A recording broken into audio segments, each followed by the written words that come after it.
नमस्ते दीदी भैया, देखिए हमारे यूट्यूब चैनल पर जा रहा बहुत प्यारा चुटकुला नाच। आप लोग देखिए, लाइक शेयर सब्सक्राइब करिए, फुल आवाज के साथ सपोर्ट करिए।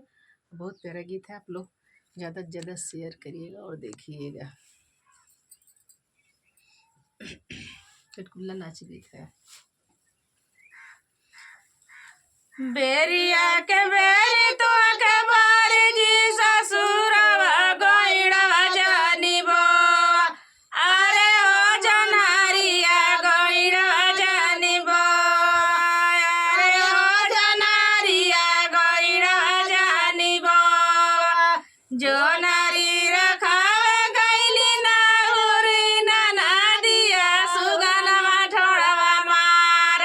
अरे ओ सुगनमा ठोड़वा मार।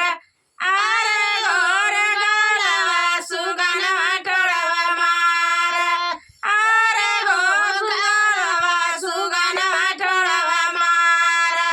बेरिया के बेरी तो के बारी जिया जेठाऊ, बारी जिया जेठाऊ गोइड़वा जानिबो। अरे हो जनारिया गोइड़वा जानिबो। अरे हो जनारिया गोइड़वा जानिबो। जो नारी रखावे गइली लाउरी ना दिया, लाउरी ना दिया सुगनमा ठोड़वा मार। अरे गोर गलवा सुगनमा ठोड़वा मार।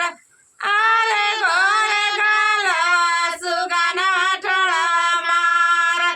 अरे गोर गलवा सुगनमा ठोड़वा मार। बेरिया